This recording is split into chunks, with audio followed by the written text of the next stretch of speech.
Elon Musk has sent about 1,000 tweets a day since he and Donald Trump were inaugurated on January 20th as co-presidents. And it's to push his agenda, but also kind of muddy the waters, confuse the media, and distract from all of his corruption and criminality. And you would assume then, if Elon is tweeting so much about what he is doing at Doge, that he would be happy to talk about it, that it's something he wants to dive into more. But in fact, it's the opposite, because Democrats are demanding he comes speak before Congress about all his corruption, about all his criminality. And of course, he is avoiding that at all cost. But Democrats are making a spectacle and making a scene of how afraid Elon is and confronting him in front of Congress over all of these scandals. And we are going to get into the one member of Congress who I think did that best today. But before we do, if I could quickly ask you to leave a like on this video, and if you haven't already and you enjoy our channel, to hit that subscribe button. It goes a long way, and it really does mean a lot to me. Now, let's get into Robert Garcia, who directly called out Elon in a brutal and hilarious take-on. Now, I find it ironic, of course, that our chairwoman, Congresswoman Green, is in charge of running this committee. Now, in the last Congress, Chairwoman Green literally showed a dick pic in our oversight congressional hearing, so I thought I'd bring one as well. Now, this, of course, we know is President Elon Musk. He's also the world's richest man. He was the biggest political donor in the last election. He has billions of dollars in conflicts of interest, and we know that he is leading a power grab, also abided by and encouraged by Donald Trump and, of course, the chairwoman, Congresswoman Green. But I also want to run through what Doge actually is going to do. It's a demolition plan that's going to run through our government. Doge is trying to abolish the Department of Education. That means opportunities denied to kids. It means you're ripping away opportunities for children with disabilities who are dependent on this money. You're also halting medical research, which is also critical, which we have to also stop. The idea that we're going to eliminate or destroy the Department of National Institutes of Health, NIH, is crazy. Let's talk about the Department of Labor. We're talking about protections for working people across this country, where people can actually complain about abuses their companies are making against them and their coworkers. Workers are now going to be in danger. And let's also talk about the Consumer Financial Protection Bureau, another huge issue for us. Think about the scammers and fraudsters that will be empowered across this country, because Elon Musk wants, essentially, these companies have more power over consumers and over people across this country. Look at the Centers for Disease and Centers for Medicare and Medicaid Services. That is actually what's being discussed partly today. Healthcare, we're talking about being denied to millions of poor people, working class people across this country. And now, of course, they're on to their largest target, the U.S. Social Security Administration. We're talking about the destruction of the actual social safety net in this country. We know that 1 in 5 Americans collect Social Security, seniors, disabled people. This entire plan is about hurting the American social safety net and destroying our institutions. And it's important. Yeah, that picture of Elon is definitely a pic of not going to say that word, because it might get this video taken down. But that is definitely exactly what Elon is. And I love the way that Garcia is taking it to him. I love this new energy from Democrats. We're going to have a good friend of the show, journalist Peter Rothpletz, on in a few, maybe days or hours, whenever this video goes up, talking about this dark woke trend of really pushing back in a kind of meaner way, in calling out MAGA, that I love, and that we definitely need more of. And it didn't just stop with that clip, but another one of taking down Elon stooges right here. He wants to empower the richest person in the world to hurt people so they can take all of this money that they so-called want to save and then give it to themselves, their companies, and their billionaire friends. That is the attack that is happening in this committee and across this country, and it's important that we call it out. We also know, of course, that Elon Musk is sending his unqualified Doge staff to carry out this agenda across all these agencies. And in some cases, actually teenage staffers. No accountability, no experience, and problematic records. They're trying to rob you and they're probably a minor. Thank you, and I yield back. I don't even understand how this is a conversation, and I did have a bit of a mental freak out when we saw, I don't know if it was Big Balls or one of the other weird, strangely named racist teenagers working for Elon, the story about all the horrible things that he had tweeted. He was fired or resigned. He was brought back. It's all been a mess. But this conversation around the character of these individuals working for Elon, taking apart our government piece by piece, bit by bit, to serve him. And I find that conversation ridiculous and unnecessary. I don't care if these kids are Mother Teresa.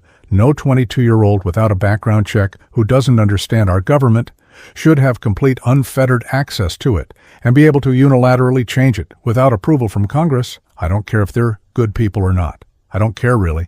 In fact, even if they're bad people, I don't like that they're bad people. I don't like that. Elon stos are tweeting that they are racist before it was cool. That's bad. But what's worse than that is the fact that they are even there. It seems ridiculous that this is not the non-stop conversation that we haven't seen more action from. I heard this brought up about the possibility of Democratic governors and then trying to arrest these kids. Like, if they're from their state, if they're from Illinois, JB should send some notice. Get law enforcement involved. These kids are clearly breaking the law with the activities that they're engaging with Elon in. Like, it's time to step up. This is criminal. It's unconstitutional. It's corrupt act. Like it, hold them accountable. Go after them. This hearing is a perfect example of how we're doing that. But we need more of it, and certainly Robert Garcia is bringing that. And he talked to Joy Reid about it a little bit more in a clip I want to check out right here. And Congressman Robert Garcia of California, a member of the House DOJ subcommittee. Thank you so much, Congressman. You're on this subcommittee. Do you all have any oversight of these teenage and 20-something DOJ people who are taking Americans' data? Well, we're absolutely going to be investigating it, and we should be looking at it. I mean, what's happening right now is complete insanity. You have the world's richest man sending out his team of kids in some cases out there in all of our agencies, manipulating data, causing all sorts of disruptions. And what's really, really, I think, a critical moment right now that we're in is they are doing things that are highly illegal and unconstitutional. And so I think we've got to investigate it. We're going to be bringing it up at our first committee meeting, which is, of course, this Wednesday.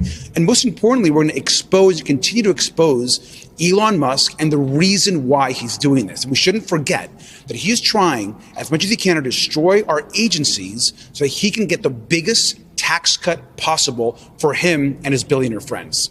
Is it just tax cuts? It does seem to me that he's also looking to remove oversight of his businesses. I want to go back to the fact that he is trying to turn Twitter into a financial services company, like a PayPal, where you can use it to make payments. That would be very convenient for him to do without a Consumer Financial Protection Board or with that bureau in the hands of his friend Russ Vought, because then he could, if he were to cheat people, if there were to be people losing money. We've already seen lots of Trump's own fans losing money on his meme coin. If he were to do something that defrauded the people who were using it, or if people just lost money, there'd be no police. He's essentially saying he wants to run through the bank without any bank officers in the room.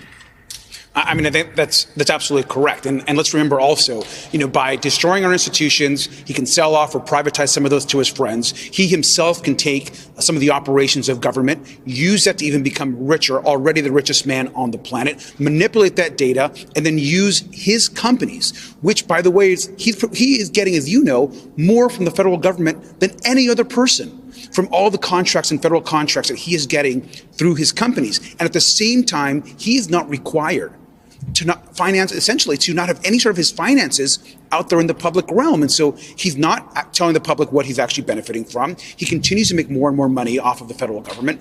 And now he wants to either privatize or himself wants to run some of these operations. And so it's all incredibly concerning. But you're also going to hear Democrats continue to raise this forcefully and aggressively in the DOJ subcommittee. and all across in different committees across the Congress. But to what end? I mean, they've already had more than 15 days to download the data. How would we even know if they've uploaded software, if they've put spyware? We just don't know what they've done with the data, where it is, and if they've copied it. So if the American people's data is already potentially compromised, and again, the president of the United States is in the compromising classified documents business and is already a convicted felon. So if there are crimes going on, how would we even know if you all can't even subpoena Elon Musk and get some transparency?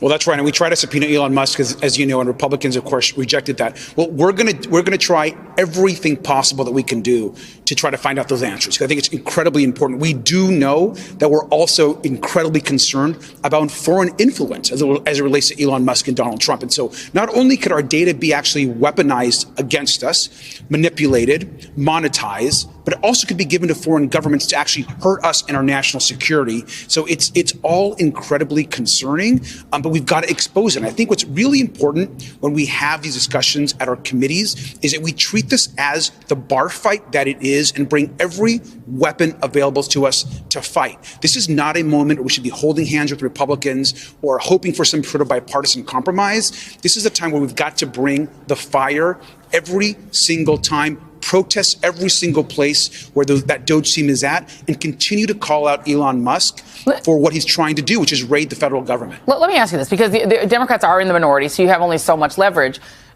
Have you all essentially made it clear to Mike Johnson that until they allow you all to subpoena big balls and the normalized Indian hate guy, at least subpoena them or subpoena Elon Musk, no votes on the budget? No votes, no Democratic votes at all to keep the government open. That is leverage Democrats have theoretically, right? Are you all prepared to use it?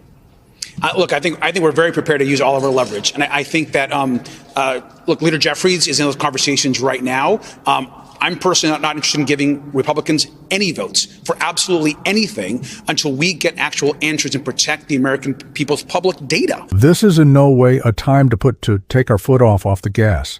We need to put it to the floor. We need to be breaking through as I'm hit my mic. You see, I'm fired up. We need to everyone else to be fired up.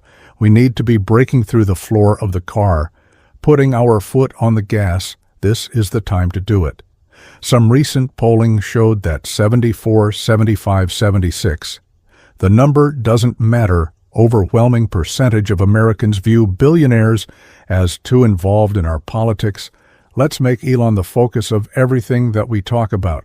Yeah, Donald Trump is unpopular, but Elon is historically unpopular and almost even more entrenched in our politics than Trump is.